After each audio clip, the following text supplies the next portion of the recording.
ஓம் சாந்தி. 31/7/2024 சாக்கார முரளி. இன்று சிவ பகவான் கூறுகிறார், இனிமையான குழந்தைகளே, நீங்கள் உங்களுடைய நேரத்தை வீணாக்க கூடாது. உள்ளுக்குள் ஞான சிந்தனை செய்து கொண்டே இருங்கள். அப்போது தூக்கத்தை வென்றவர்களாக ஆகிவிடுவீர்கள். கொட்டாவி ஆகியவை வராது. கேள்வி: குழந்தைகளாகிய நீங்கள் தந்தைக்கு ஏன் அர்ப்பணமாகி இருக்கிறீர்கள்? அர்ப்பணம் ஆகுவதின் அர்த்தம் என்ன? பதில்: அர்ப்பணம் ஆகுவது என்றால் பாபாவின் நினைவில் மூழ்கி விடுவது. நினைவில் மூழ்கிவிடும் போது ஆத்மா என்கிற பேட்டரி சார்ஜ் ஆகிறது. ஆத்மா என்கிற பேட்டரி நிராகார தந்தையுடன் இணைகிறது என்றால் பேட்டரி சார்ஜ் ஆகி விடுகிறது. விகர்மம் விநாசமாகிறது, வருமானம் சேமிப்பாகிறது. ஓம் சாந்தி. ஆன்மீக தந்தை அமர்ந்து ஆன்மீக குழந்தைகளுக்கு புரிய வைக்கிறார். இப்போது இங்கே நீங்கள் ஷரீரத்துடன் அமர்ந்திருக்கிறீர்கள். இந்த மரண உலகத்தில் இது கடைசி ஷரீரம் என்பதை அறிவீர்கள். பிறகு என்னவாகும்? பிறகு பாபாவுடன் சாந்தி தாமத்தில் ஒன்று சேர்வோம். அங்கு இந்த ஷரீரம் இருக்காது. பிறகு சொர்க்கத்திற்கு வரிசை கிரமமாக முயற்சியின் அனுசாரம் வருவீர்கள். மற்றபடி அனைவருமே ஒன்றாக வரமாட்டார்கள். ராஜ்யம் ஸ்தாபனை ஆகிக் கொண்டிருக்கிறது. தந்தை எப்படி சாந்தியின் சுகத்தின் கடலாக இருக்கிறாரோ அதுபோல் குழந்தைகளையும் சாந்தியின் சுகத்தின் கடலாக ஆக்கிக் கொண்டிருக்கிறார். பிறகு சென்று சாந்தி தாமத்தில் அமர வேண்டி இருக்கும். எனவே தந்தையை, வீட்டை மற்றும் சுகதாமத்தை நினைவு செய்ய வேண்டும். இங்கே நீங்கள் எவ்வளவுக்கெவ்வளவு இந்த மனநிலையில் அமர்கிறீர்களோ அவ்வளவுக்கவ்வளவு பல பிறவிகளின் பாவங்கள் பஸ்மமாகிறது. இதற்கு யோக அக்னி என்று சொல்லப்படுகிறது. சந்நியாசிகள் ஒன்றும் சர்வசக்திவானிடம் யோகம் வைப்பதில்லை. அவர்கள் வசிக்கும் இடமாகிய பிரம்ம தத்துவத்திடம் யோகம் வைக்கிறார்கள். அவர்கள் தத்துவ யோகிகள். நீங்கள் சாந்தி தாமம் மற்றும் சுகதாமத்தின் ஆஸ்தியை அடைகிறீர்கள். அதுதான் மனதில் நினைவிருக்கிறது. வாயினால் எதுவும் சொல்ல தேவையில்லை. சாந்தி தாமத்திற்கு பிறகு சுகதாமம் என்று புத்தி மூலம் நீங்கள் அறிந்து கொண்டிருக்கிறீர்கள். இப்போது எவ்வளவு முடியுமோ தந்தையை நினைவு செய்வதற்கான முயற்சி செய்ய வேண்டும். இப்போது உங்கள் மீது ப்ருஹஸ்பதி திசை, அதாவது குரு திசை இருக்கிறது என்று பாபா புரிய வைத்திருக்கிறார். இது எல்லையற்ற விஷயம். எல்லையற்ற திசை அனைவர் மீதும் இருக்கிறது. அதாவது லௌகீகத்தில் ஒரு குடும்பத்தில் ஒருத்தருக்கு குரு திசை அப்படின்னா இன்னொருத்தருக்கு ராகு திசை நடந்துட்டுருக்கோம். ஆனால் இங்கே பாபா சொல்கிற விஷயம் இது எல்லையற்ற விஷயம் அப்படின்னு சொல்கிறார். இங்கே பாபா என்ன புரிய வச்சிட்டு இருக்கிறார் அப்படின்னா, சங்கம யுகத்தில் யாரெல்லாம் முயற்சி செய்கிறாங்களோ, பாபாவினுடையவர்களாக மாறுறாங்களோ அவங்களுக்கு குரு திசை. ஒருத்தருக்கோ 2 பேருக்கோ இல்லை, எல்லாருக்குமே. சத்தியுகத்தில், திரேதா யுகத்தில் எல்லாரும் நல்லா இருப்பாங்க. ஏன்னா சங்கம யுகத்தில் எல்லாருக்கும் அந்த குரு பார்வை இருந்திருக்கு. ஆகையில் அதனுடைய பலன் எல்லாருமே நல்லா இருப்பாங்க. ஆகல ஒருத்தருக்கு குரு திசை, ஒருத்தருக்கு ராகு திசை அப்படிலாம் கிடையாது. அனைவர் மீதும் குரு திசை அமர்ந்திருக்கிறது அப்படின்றார். சக்கரம் சுற்றி கொண்டே இருக்கும். நாம் சுகத்திலிருந்து துக்கத்திற்கும் பிறகு துக்கத்திலிருந்து சுகத்திற்கும் வருகிறோம். சாந்திதாமம், சுகதாமம், பிறகு இது துக்கதாமம். இதையும் குழந்தைகளாகிய நீங்கள் புரிந்து கொண்டிருக்கிறீர்கள். மனிதர்களின் புத்தியிலோ எதுவும் பதிவதில்லை. இப்பொழுது பாபா வாழ்ந்து கொண்டே இறப்பதற்கு கற்றுத்தந்து கொண்டிருக்கிறார். அதாவது இந்த பழைய உலகத்தில் வாழ்ந்து கொண்டிருந்தாலும் பழைய விஷயங்களிலிருந்து எப்படி இறப்பது, பழைய சுபாவம், பழைய சம்ஸ்காரம், தேகாபிமானம், அசுர குணங்கள், அசுர பழக்க வழக்கங்கள், அசுர நடத்தை, இதிலிருந்து எப்படி இறப்பது அப்படின்றது பாபா சொல்லி கொடுத்துட்ருக்கிறார்.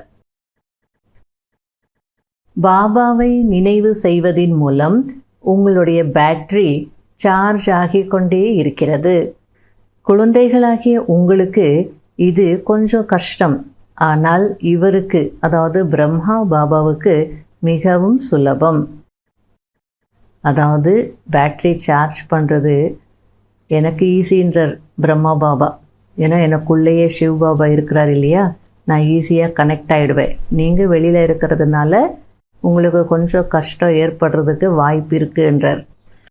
இருந்தாலும் இவரும் முயற்சி செய்தாக வேண்டும். நீங்கள் எவ்வளவு செய்ய வேண்டி இருக்கிறதோ அந்த அளவிற்கு இவரும் செய்ய வேண்டி இருக்கிறது. பிரம்மா பாபாவுக்கு ரொம்ப சகஜம் பேட்டரி சார்ஜ் பண்ணுறது அப்படின்னு சொல்லிட்டு அவ்வளோ ஈஸியும் கிடையாது. நீங்கள் எப்படி முயற்சி செய்கிறீங்களோ அவ்வளவு இவரும் முயற்சி செய்தே ஆகணும் அப்படின்றார். எவ்வளவு அருகில் இருக்கிறாரோ அந்த அளவு அதிகமான சுமையும் இருக்கிறது. அதாவது பிரம்மா பாபா தலைமை நிர்வாகத்தில் இருக்கிறதுனால நிறைய பிரச்சனைகளை அவர் பார்க்க வேண்டி இருக்குது, ஃபேஸ் பண்ண வேண்டி இருக்குது. இப்போ குழந்தைகள் அப்படின்னா ஒவ்வொருத்தருக்கும் அவங்களுடைய பிரச்சனை மட்டும்தான் இருக்கும். ஆனால் பிரம்மா பாபாவின் முன்னாடி அனைத்து குழந்தைகளுடைய பிரச்சனையும் வரும் தானே. எல்லாத்துக்கும் அவர் புத்தியை கொடுக்கணும் தானே. அப்போ அவருக்கு முயற்சி செய்கிறதுக்கு நேரம் எங்கே இருக்கும்? ஆகையால் பாபா அதிகமான சுமையும் எனக்கு இருக்குது அப்படின்னு சொல்லிகிட்ருக்கிறார். ஆகையால் நீங்கள் எவ்வளோ முயற்சி செய்கிறீங்களோ அவ்வளவே நானும் முயற்சி செய்தால்தான் என்னுடைய பேட்டரியும் சார்ஜ் ஆகுது. சிவபாபா எனக்குள்ளே இருக்கிறார் அப்படின்னு அப்படியே ஈஸியாக சார்ஜ் ஆகிடாது அப்படின்னு சொல்லிகிட்ருக்கிறார். ஆனாலும் உங்களை விட எனக்கு ஈஸி, அவ்வளோதான் சொல்கிறார். இந்த ஞானத்தை வேறு யாரும் தர முடியாது. சத்தியமான தந்தை, சத்தியமான ஆசிரியர், சத்குரு ஒருவர்தான். இதில் உறுதியான நிச்சயம் இருந்தது என்றால் வெற்றி உங்களுடையதாகும்.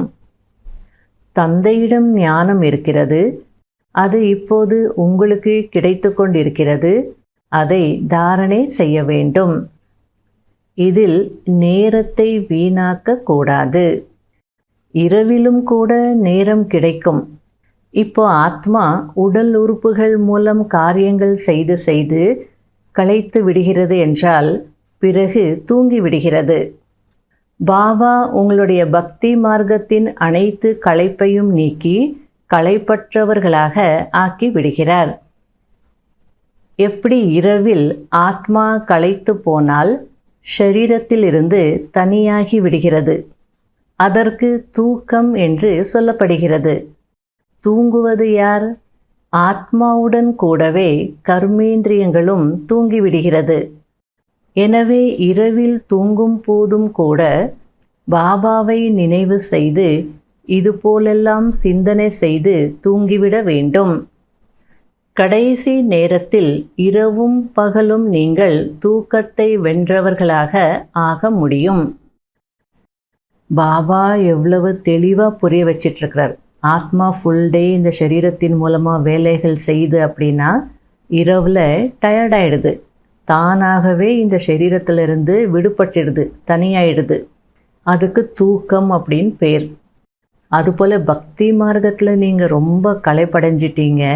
ஞானத்தை கொடுத்து பாபா உங்களுடைய களைப்பையெல்லாம் நீக்கிடுறார். ரொம்ப டயர்டாயிட்டா தானாக சரீரத்திலிருந்து ஆத்மா விடுபடுறது இல்லையா, அதுபோல் பக்தியில் ரொம்ப டயர்டாயிட்டீங்க.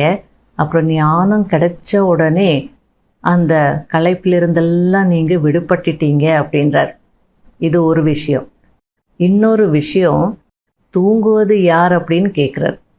அதாவது தூங்கும் போது ஆத்மா சரீரத்தில் இருக்குது, ஆனால் சரீரத்தினுடைய உணர்விலிருந்து அந்த உறுப்புகளிலிருந்து ஆத்மா விடுபடுது, டிட்டாச் ஆகுது. அதுக்கு தான் தூக்கம் அப்படின்னு சொல்கிறோம். இப்போ யோகத்தில் என்ன நடக்குது?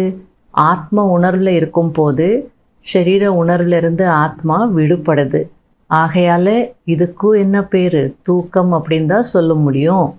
டிட்டாச் ஆகுது இல்லையா?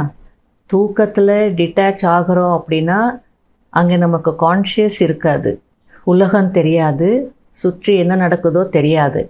ஆனால் யோகத்தினுடைய நிலை அப்படி இல்லை. நம்ம சுற்றி என்ன நடக்குதுன்னு தெரியும், ஆனாலும் அதிலிருந்து விடுபட்டு இருக்க முடியும். அதை பற்றிய சிந்தனைகள் எல்லாம் ஓடாது. அதனால்தான் பக்தி மார்க்கத்தில் தூங்காமல் தூங்கி அப்படின்லாம் பாடி வச்சுருக்காங்க. அதனால் நீங்கள் கடைசியில் அந்த நிலை அடைய போகிறீங்க.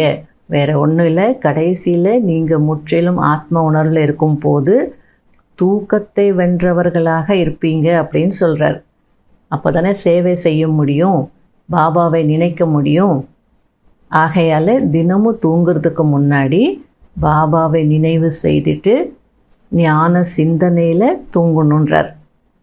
அதாவது பெட்டில் போய் படுத்த உடனே என்ன சங்கல்பம் செய்யணுன்னா, பாபா என்னை கூப்பிட்டுட்டே இருக்கிறார், நான் பாபா கிட்டே போயிட்டே இருக்கிறேன். அப்போ பாபா கிட்டே போகணும் அப்படின்னு அந்த சரீரத்தோடு போக முடியாது இல்லையா? ஆகையில் கால்கள், கைகள் அல்லது மற்ற உறுப்புகள் சரீரத்தில் இருந்தெல்லாம் நான் விடுபட்டுட்டு நான் போயிட்டே இருக்கிறேன் அப்படின்ற அந்த ஒரு சிந்தனை தினமும் செய்து செய்து ப்ராக்டிஸ் பண்ணோம் அப்படின்னா அதே சிந்தனையில் நம்ம தூங்கிடுவோம். அப்போ தூக்கத்துலேயும் வருமானம் இருக்குது அப்படின்றார். அதாவது பாபா நினைவில் நீங்கள் தூங்கிட்டீங்கன்னா அந்த தூக்கத்தில் கூட நீங்கள் சம்பாதனை செய்துட்ருக்கீங்க, அதை புரிஞ்சுக்கோங்க அப்படின்றார். குழந்தைகளாகிய நீங்கள் மற்றவர்களையும் தனக்கு சமமாக்க வேண்டும் என்பதையும் கவனத்தில் வைக்க வேண்டும். பிரஜைகள் வேண்டும் தானே? இல்லை என்றால் எப்படி ராஜா ஆகுவீர்கள்? கொடுப்பதினால் செல்வம் குறையாது. அதாவது செல்வத்தை கொடுத்தால் குறையாது என்பார்கள். ஆகையால் ஞான செல்வத்தை நல்ல தானம் செய்யுங்க அப்படின்றார். மற்றவர்களுக்கு புரிய வைக்கிறீர்கள், தானம் கொடுத்து கொண்டே இருக்கிறீர்கள் என்றால் அது ஒருபோதும் குறையாது, இல்லை என்றால் சேமிப்பாகாது. ஆகையில் இந்த விஷயத்தில் கருமையாக இருக்காதீங்க, கொடுத்து கொண்டே இருங்க அப்படின்றார். 5 விகாரங்களோடு நீங்கள் யுத்தம் செய்கிறீர்கள், எனவே நீங்கள் மறைமுக போர் வீரர்கள். சத்தியுகத்தில் இவ்வளவு மனிதர்கள் இருக்க மாட்டார்கள். சாப்பிடுபவர்களோ கொஞ்சம் பேர்தான். அனைவருக்கும் அவரவர்களுடைய வயல்கள் இருக்கும். தானியங்களை சேமிப்பதற்கான அவசியம் இருக்காது. ஏனென்றால் தானியங்களை வைத்துக்கொண்டு என்ன செய்வார்கள்? அங்கே மழை ஆகியவற்றிற்காக யாகமெல்லாம் செய்ய வேண்டி இருக்காது. அதாவது இங்கே செய்வது போல் செய்ய வேண்டி இருக்காது என்பதை குழந்தைகள் புரிந்திருக்கிறீர்கள். இப்போது பாபா யக்ஞத்தை படைத்திருக்கிறார். பழைய உலகம் முழுவதும் யக்ஞத்தில் ஸ்வாஹா ஆகிவிடும். இது எல்லையற்ற யக்ஞம். இப்போது நாம் சதா காலத்திற்கும் நோய்களிலிருந்து விடுபட்டு 100% ஆரோக்கியமானவர்களாக செல்வம் நிறைந்தவர்களாக ஆகிறோம்.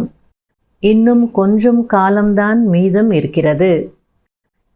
எவ்வளவுதான் துக்கம் மரணம் நிகழ்ந்தாலும் அச்சமயம் நீங்கள் மிகுந்த குஷியில் இருப்பீர்கள் என்பதை அறிவீர்கள். மரணம் நடந்தே தீரும். ஆனால் அந்த நேரத்தில் உங்கள் மனநிலை எப்படி இருக்கும் அப்படின்னா, சொல்லுவாங்க இல்லையா, பூனைக்கு கொண்டாட்டம், எலிக்கு திண்டாட்டம் அப்படின்னு. நீங்கள் முயற்சி செய்து பற்றற்றவர்களாக இருக்கிறதுனால, பாபா நினைவில் இருக்கிறதுனால உங்களுக்கு அது கொண்டாட்டமாக இருக்கும். அதெல்லாம் இல்லை அப்படின்னா திண்டாட்டம் தான். ஆகையால் தான் வேட்டைக்காரனுக்கு கொண்டாட்டம், வேட்டையாடப்படும் விலங்குக்கு திண்டாட்டம் என்று சொல்கிறார்கள். நல்லது. இனிமையிலும் இனிமையான காணாமல் போய் கண்டெடுக்கப்பட்ட செல்ல குழந்தைகளுக்கு மாத் பிதா பாப் தாதாவின் அன்பு நினைவுகள் மற்றும் காலை வணக்கம். ஆன்மீக குழந்தைகளுக்கு ஆன்மீக தந்தையின் நமஸ்காரம். கடைபிடிக்க வேண்டிய முக்கியமான சாராம்சம். முதல் பாயிண்ட், பாபாவிடம் இருந்து அழிவற்ற ஞான ரத்தினங்களை பெற்று மற்றவர்களுக்கு தானம் செய்ய வேண்டும். ஞானதானம் செய்வதில் கருமையாக இருக்கக்கூடாது. ஞானத்தின் பாயிண்டுகள் உள்ளுக்குள் சொட்டிக்கொண்டே இருக்க வேண்டும். ராஜா ஆகுவதற்காக பிரஜைகளை அவசியம் உருவாக்க வேண்டும்.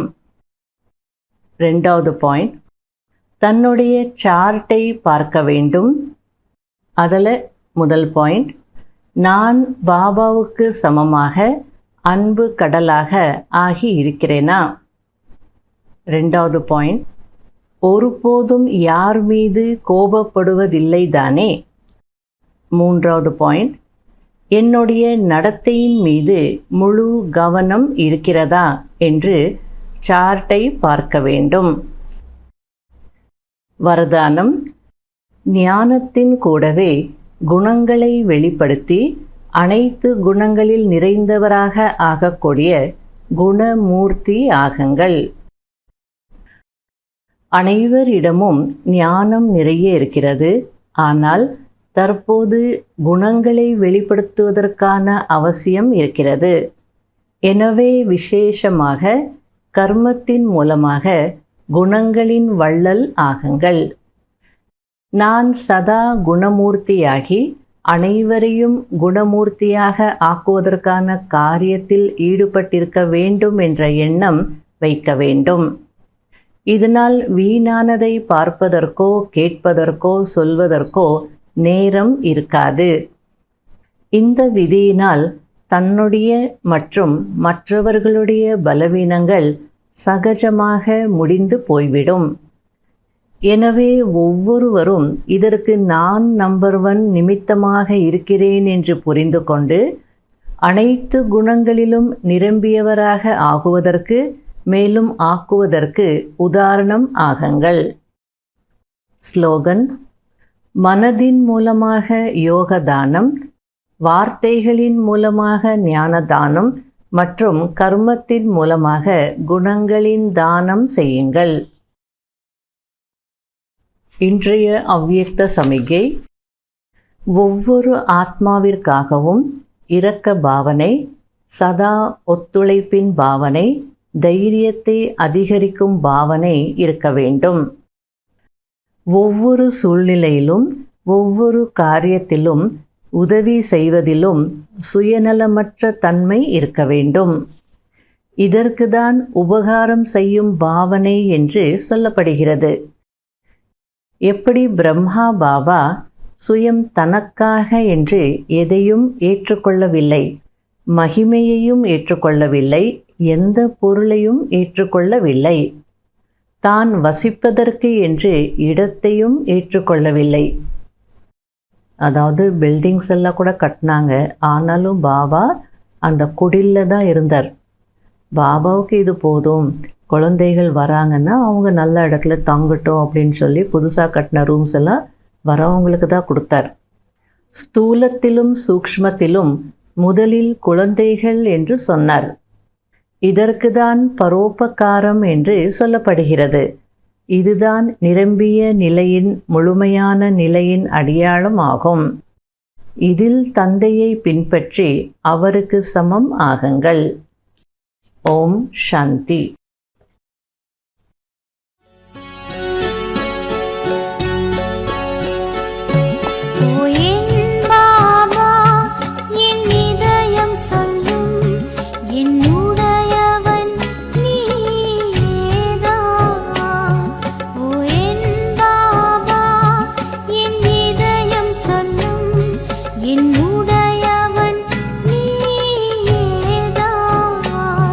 என் நினைவே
என் மனதில் நீ, சிந்தனையில் நீ, என் கவனமெல்லாம் நீ ஒருவனையா.